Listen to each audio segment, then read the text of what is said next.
हमारे देश में जो चप्पल जूता है वो हम लोग मॉल से खरीदते हैं और शिक्षा जिस चीज़ से मिल रहा है वो चीज़ रोड पे बिक रहा है। अगर कोई और भी बच्चे हैं जो अगर क्लास करना चाहते हैं और पैसे के अभाव में हायर मेरे यहाँ जनरल कंपटीशन तक की तैयारी कराई थी और सबका अलग अलग टीचर टीम है। अगर वो चाहते हैं कि पैसे के अभाव में या कहीं बाहर रख कर नहीं पढ़ पा रहे या साइंस ले लिए या आर्ट्स ले लिए नहीं रह पा रहे तो मेरे से संपर्क करें। मेरा नंबर आपको दे देंगे, स्क्रीन पर चला दीजिएगा और वहाँ से बच्चे कॉन्टेक्ट कर सकते हैं और बिल्कुल आ सकते हैं। अगर वास्तव में देखेंगे उस बच्चे का आकलन करके और वह बच्चा उस लायक होगा, उसके अंदर टैलेंट है और नहीं भी है तो हम उसको बनाने का प्रयास करेंगे। पैसा नहीं है उसके वजह पैसा के वजह से नहीं पढ़ पा रहा है तो हमसे आके अगर बात कर रहा है तो उसके लिए हमारा संस्थान हमेशा तत्पर रहेगा।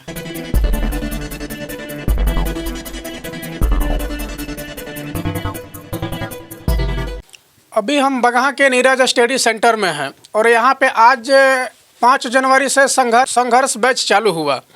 हमारे देश में शिक्षा को लेकर के न जाने कितने जो है विभागों में बांट दिया गया है कि जो बच्चे असहाय बच्चे, कमज़ोर बच्चे शिक्षा लेना चाहते हैं वो अपने मंजिल तक नहीं पहुंच सकते हैं। इस देश में कितना मजाक होता है कि हमारे जो शिक्षा है, कॉपी किताब बुक जितना इत्यादि सामान है शिक्षित से वो सभी मॉल में रहना चाहिए। तो हमारे देश में सड़कों पे कॉपी किताब बिकता है और जो हम लोग पैर में जूता चप्पल पहनते हैं वो मॉल में रहता है। हमारा देश कैसा है और कानून व्यवस्था कैसा है शिक्षा पर लेकर के, और न जाने कितने प्राइवेट संस्था जो है इस शिक्षा से जुड़ा हुआ है कि ताकि गवर्नमेंट का जो भी शिक्षा है न जाने कौन से दिशा में जा रहा है, समझ में नहीं आ रहा है। बगहा के नीरज सर है, आज इन्होंने 5 तारीख से संघर्ष बैच चालू किया और निःशुल्क संघर्ष बैच चालू किए हैं। अब इनसे खास बातचीत करेंगे कि शिक्षा के प्रेरित इनके अंदर इतना कैसे ये मोटिवेट हुए कि हम गरीब बच्चे के, बेसहाय बच्चे को हम निःशुल्क में शिक्षा देंगे। सर, सबसे पहले अच्छे न्यूज़ में आपका स्वागत है। बिल्कुल बिल्कुल सर, आपका भी हृदय से स्वागत है, आपके दर्शकों का भी। और आज क्या यह उपलक्ष्य जो संघर्ष बैच है, हम 8 और 9th के बच्चों के लिए निःशुल्क बैच शुरू किए हैं। अगर कोई भी बच्चे हैं जो असहाय हैं, फाइनेंशियल उनको क्रिटिकल अगर सिचुएशन बहुत दयनीय है तो आएँ बिल्कुल। और इस संघर्ष बैच के माध्यम से नीरज स्टडी सेंटर में जो कि सीधे व्यापार मंडल के सामने बगहा 2 में पड़ता है, वहाँ पर आए और बिल्कुल मेरे द्वारा और मेरे एक बेहतर टीम के द्वारा उनके उज्ज्वल भविष्य के लिए हम लोग कामना करते हैं और मेहनत करेंगे उनके लिए। शिक्षा को लेकर के बहुत सारे प्राइवेट संस्था हो गया है जो कि कंपटीशन भी हो गया है। बच्चे जो गरीब है, बेसहाय बच्चे हैं, जिनके पास पैसा नहीं है, वो बच्चे पढ़ नहीं सकते हैं, बड़ा कॉलेज में बड़ा डिग्री नहीं ले पा रहे हैं।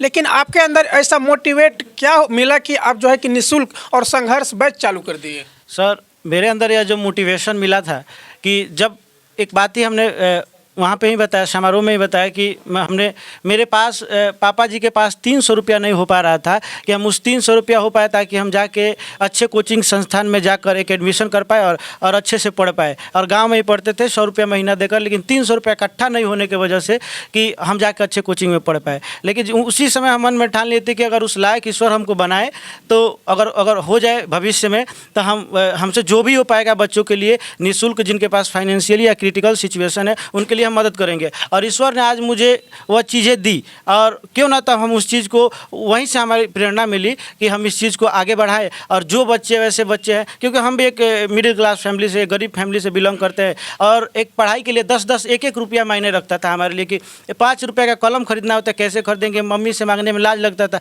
और 5 रुपये का कलम भी खरीदते थे तो माता जी कहती थी अच्छा रुक जाओ, पापा जी आएंगे शाम को तो पैसा देंगे, तो तुम्हें 5 रुपये टाइम नहीं मिल पाता था। तभी से हमने मन में ठान रखा था कि अगर माँ शारदे का आशीर्वाद रहा, सरस्वती का आशीर्वाद रहा, ईश्वर का आशीर्वाद रहा, तो जिस दिन हम उस लायक बनेंगे या उस लायक अगर हो गए तो हम इन बच्चों के लिए करेंगे। और आज ईश्वर ने मुझे उस लायक बनाया है कि कम से कम कुछ बच्चों को हम निःशुल्क पढ़ा सकते हैं। तो बिल्कुल इसी को लेकर हमने एक संघर्ष बैच शुरू किया और इसी में 8 और 9th के बच्चों को हम निःशुल्क पढ़ाएंगे। और रही बात कि 8 और 9th ही नहीं, अगर कोई और भी बच्चे हैं जो अगर क्लास करना चाहते हैं और पैसे के अभाव में हायर मेरे यहाँ जनरल कंपटीशन तक की तैयारी कराई थी और सबका अलग अलग टीचर टीम है। अगर वो चाहते हैं कि पैसे के अभाव में या कहीं बाहर रख कर नहीं पढ़ पा रहे या साइंस ले लिए या आर्ट्स ले लिए नहीं रह पा रहे तो मेरे से संपर्क करें। मेरा नंबर आपको दे देंगे, स्क्रीन पर चला दीजिएगा और वहाँ से बच्चे कॉन्टेक्ट कर सकते हैं और बिल्कुल आ सकते हैं। अगर वास्तव में देखेंगे उस बच्चे का आकलन करके और वह बच्चा उस लायक होगा, उसके अंदर टैलेंट है और नहीं भी है तो हम उसको बनाने का प्रयास करेंगे। पैसा नहीं है उसके वजह पैसा के वजह से नहीं पढ़ पा रहा है तो हमसे आके अगर बात कर रहा है तो उसके लिए हमारा संस्थान हमेशा तत्पर रहेगा। चलिए, बगहा क्षेत्र के सभी बच्चों से कहेंगे कि आप लोग अगर पैसे के तंगी की वजह से अगर आप लोग शिक्षित से दूर हो रहे हैं, शिक्षा से दूर हो रहे हैं, तो आप लोग नीरज स्टडी सेंटर में आइए और अपना भविष्य बनाइए फ्री ऑफ कास्ट, निःशुल्क। क्या बिल्कुल। आपसे बात करेंगे दादाजी, हमारे देश में जो चप्पल जूता है वो हम लोग मॉल से खरीदते हैं और शिक्षा जिस चीज़ से मिल रहा है वो चीज़ रोड पे बिक रहा है। यही तो विडम्बना है कि लोग एक जो है ना गजब के नशे में हैं। जैसे कि शराब वगैरह सबके की बिक्री के लिए ग्राहक ढूंढना नहीं पड़ता है और दूध बेचने के लिए घर घर जा कर के देना पड़ता है, फिर भी लोग नहीं लेते हैं। वही चीज़ है। ये तो बहुत बड़ी जो है, हम तो ये आपके चैनल के माध्यम से ये कहना चाहते हैं कि लोग जो है आईएएस बनाते हैं, आईपीएस बनाते हैं। हम समझते हैं कि आईडीएस होना चाहिए, आईईएस होना चाहिए, इंडियन एजुकेशन सर्विस होना चाहिए, जो निर्माण करता है शिक्षा का। इंडियन एडमिनिस्ट्रेटिव सर्विस है, इंडियन पुलिस सर्विस है, इंडियन रेवेन्यू सर्विस है, इंडियन फॉरेन सर्विस है, इंडियन फॉरेस्ट सर्विस है। इंडियन एजुकेशन सर्विस क्यों नहीं है? तो हमारी जो है प्रणाली में ही कुछ गड़बड़ी है इस तरह का।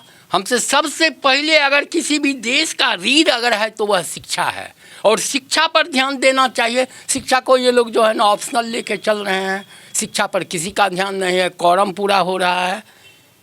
वजह यही है कि लोग जो है बिल्कुल जो है ना मदमस्त हैं, नशे में हैं, वे शिक्षा के महत्व की गहराई को समझ नहीं पा रहे हैं। फीस वगैरह है प्राइवेट संस्था में, कॉलेज में, यूनिवर्सिटी में इतना महंगा हो गया है कि जो बच्चे अपना भविष्य बनाना चाहते हैं वो महंगाई की वजह से अपना भविष्य नहीं बना पाते हैं। देखिए, ये जो है प्राइवेट संस्थान जो है वह तो दोहन का केंद्र है।